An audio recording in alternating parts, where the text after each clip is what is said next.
Hi friends, welcome to honey Anu kitchen. ఈరోజు మన కిచెన్లో మునిగ పువ్వు టమాటా ఎగ్ కర్రీ ఏ విధంగా తయారు చేయాలో చూపించబోతున్నాను. ఇది చాలా చాలా హెల్త్కు చాలా మంచిది. మనకు ఏ ఫంక్షన్స్ జరిగినా మనకు మునిగ కాడలతో మనకు సాంబారు చేస్తారు. కాకపోతే మనకు ఈ చెట్టు అనేది మనకు ఎన్నో ఔషధ గుణంలో ఉన్న చెట్టు. మనకు దీనితోటి మనకు దీని ఆకుతోటి చట్నీస్ చేసుకోవచ్చు, కర్రీస్ చేసుకోవచ్చు. మనకు పువ్వుతోటి కూడా మనకు ఎన్నో రకాలుగా మనకు కర్రీస్ అనేది చేసుకోవచ్చు. చూడండి, ఫస్ట్ మనకు మునిగాకు ఉంటుంది కదా, ఈ మునిగాకు పువ్వు ఉంటుంది. ఈ పువ్వును ఈరోజు ఈ పువ్వుతోటి మనకు కర్రీ ఏ విధంగా తయారు చేయాలో చూపించబోతున్నాను.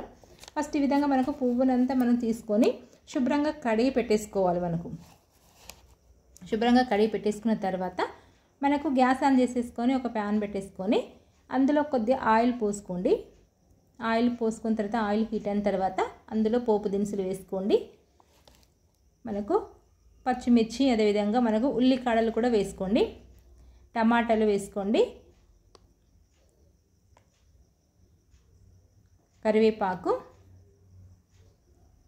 కొద్దిగా పసుపు, అల్లం వెల్లుల్లి పేస్ట్ వేసుకొని కొద్దిగా మగ్గిన తర్వాత కొద్దిగా సాల్ట్ అనేది వేసుకోండి. సాల్ట్ వేసుకొని మొత్తం మనకు ఈ విధంగా కలుపుకోవాలి. మొత్తం కలుపుకున్న తర్వాత మనకు కడిగి పెట్టుకున్న మునిగ పువ్వు ఉంటుంది కదా, ఆ మునిగ పువ్వుని మనకు ఇందులో వేసుకొని మనకు ఈ మునిగ పువ్వు అనేది ఉడకాలి. మునిగ పువ్వు ఉడికేదాకా మనకు ఈ విధంగా కలుపుకోండి. మనకు గ్యాస్ అనేది కొంచెం లో ఫ్లేమ్లో పెట్టేసుకొని మనకు ఇది ఫ్రై చేసుకోవాలి. ఈ విధంగా మనకు ఈ కర్రీ అనేది మనకు ఉల్లికాడలతోటి చాలా చాలా టేస్టీగా ఉంటుంది. కాబట్టి మనకు ఉల్లికాడలు కొద్దిగా ఎక్కువ వేసుకుంటేనే కర్రీస్ అనేది చాలా టేస్టీగా ఉంటుంది. చూడండి, మనకు ఈ విధంగా మనకు దగ్గరికి వచ్చి ఉడికిన తర్వాత మనకు అందులో మనకు ఒక ఎగ్ ఈ విధంగా కొట్టి వేసుకోండి. మనకు ఒకటైనా పర్లేదు, ఒక 2 ఎగ్స్ అయినా మనకు పర్వాలేదు. ఈ విధంగా కొట్టి వేసుకొని మనకు మొత్తం ఈ విధంగా ఒకసారి కలుపుకోవాలి. చూడండి, ఈ విధంగా మనకు మొత్తం కలుపుకున్న తర్వాత మనకు చివరిగా మనకు కొద్దిగా గరం మసాలా వేసుకొని మరొకసారి కలుపుకోండి.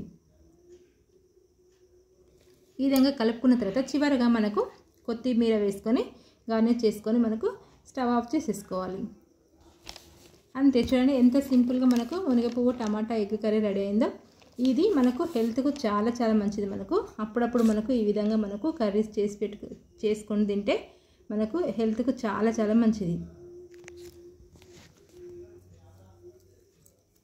అంతే సింపుల్గా మనకు మునిగ పువ్వు టమాటా కర్రీ రెడీ. ఈ వీడియో మీకు నచ్చినట్లయితే లైక్ చేయండి, షేర్ చేయండి. మరిన్ని ఇంట్రెస్టింగ్ రెసిపీస్ కోసం మా ఛానల్ని సబ్స్క్రైబ్ చేసుకోవడం మర్చిపోకండి. Thank you for watching.